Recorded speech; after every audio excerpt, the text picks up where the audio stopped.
colonies in space? The question really shouldn't be raised. For me, anyway. It is self-answering. Yes, of course. Why not? Let's move. Let's go there. Let's do the job. And he goes on, I've skipped over some parts, and he says, wherever we go, wherever we will go with our colonies, we will bring summer in the midst of a long winter of time. Each of us is a hearth, each of us a small solar furnace digesting frosts and speaking suns. Man imprisons himself in his own Bastille, not noticing he has the keys in his hand.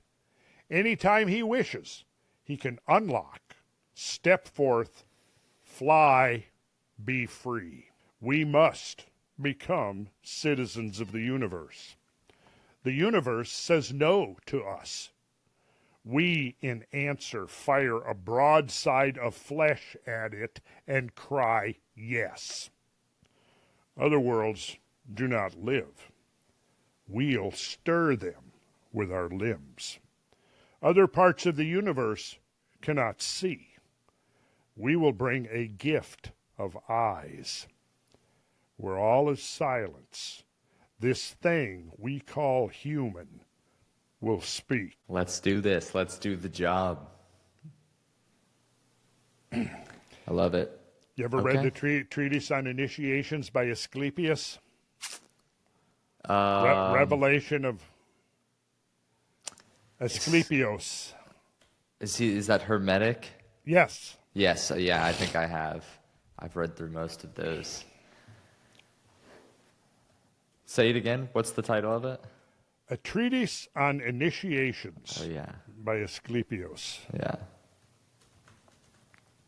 Yeah, this is, there's a collection of, I bought a collection of books that include the Kybalion and the Three Emerald Tablets and the teachings of Hermes Trismegistus, however you pronounce it.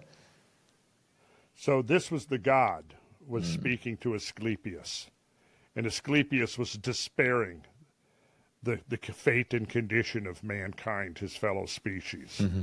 And here's a few things that the god spoke to Asclepius and said, Man, then, Asclepius, is a great marvel, a creature worthy of respect and adoration. For amid this divine nature, he moves as if he himself were a god. Mm-hmm. In joining himself to the divine, man disdains that which he has in him of the earthly. He connects himself by a bond of love to all other beings and thereby feels himself necessary to the universal order. He contemplates heaven, and in this happy middle sphere in which he is placed, he loves all that is below him. He is beloved of all that is above. He cultivates the earth.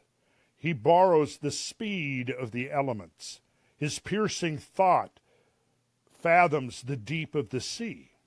Everything is clear for him. Heaven does not seem to him too high, for knowledge lifts him to it. So we are this beautiful middle sphere. I've never heard. I don't think I've ever heard it described, or I don't remember reading that. But we do exist in this state. It feels like in-betweens where we can grasp and play with the above. Maybe even if it's just in our minds, but we find ourselves constantly in interaction with the below. Mm-hmm. Or I guess you could say with anything that we experience in our existence as human beings, other species, and nature around us, and our ability to relate with it and to consistently develop and change and actually adapt the environment around us and adapt to the environment around us is kind of what separates us from most other things. And it could be frustrating to some, Well, it's just the mindset that once upon a time I think was prevalent in America that built this country, that brought us from feudalism into the space age. It was audacious, to say the least, that we were able to do this in a couple of centuries. And I think that was a mindset that did that, a consciousness of our own the possibilities, the infinite possibilities, and our own capabilities of realizing that potential and those possibilities. The initiation goes on to say this, and this ends it. It ends with this. He's talking to Asclepius, and he says, talking about mankind, humankind, they will pursue the inmost secrets of nature, even into the heights, and will study the motions of the heavens. Nor is this enough. When nothing yet remains to be known than the furthest boundary of the earth, they will seek even there the last extremities of the night. If they apprehend no obstacle, if they live exempt from trouble, beyond reach of any fear or of any anxiety, even heaven itself will not arrest their audacity. It's like, let's go for it. Let's do it. Let's go for it. So let's do a little bit of quick screen share here, and look at some of these possibilities that are before us. And I find no better analog for our own times than the High Middle Ages. The High Middle Ages, mankind was given a little reprieve of a couple, 2 to 3 centuries of warm weather, abundant rainfall, abundant crops. The population increased hugely. Lifespans increased. Infant mortality decreased. There was surplus agriculture. People had plenty to eat. They were healthy. Even stature of Europeans increased by like 4 inches on average over several generations, right? What did European society do with that prosperity between, say, 1150 and 1300? They built amazing things. They built amazing things. Amazing things. Mind-blowing things. In fact, you could almost say, without exaggeration, that the whole of European society came together and created this magnificent enterprise of the cathedrals, the great cathedrals. And when you begin to study into those cathedrals, and you realize the amount of labor and effort and knowledge that went into them, and not just even a single cathedral like Amiens or Chartres would be extraordinary. But there's like 80 of them. And then there's like 500 lesser, but even in their own right, are spectacular and magnificent. The stained glass windows that have refractory properties that we still haven't really figured out yet. The recipe for the mortar that bonds the stones together is harder than the stones themselves, creating an integral mass. The geometry that was utilized in the design and the construction of these cathedrals, some of which I'm going to be teaching in the Sacred Geometry retreat that's coming up at the end of the month. The engineering skill, the sculptural programs that are just breathtaking when you look at how well executed they are. The stone quarrying, the stone cutting, and the stone carving. You're talking about masters of these skills. Where did they come from? It's a mystery. Who organized them? Who organized these guilds of these builders? Just showed up, between roughly 1830 and 1850, in 20 years, boom. These gigantic things are coming up out of the ground. And you look at these soaring ogival vaults and towers, they're totally aerodynamic.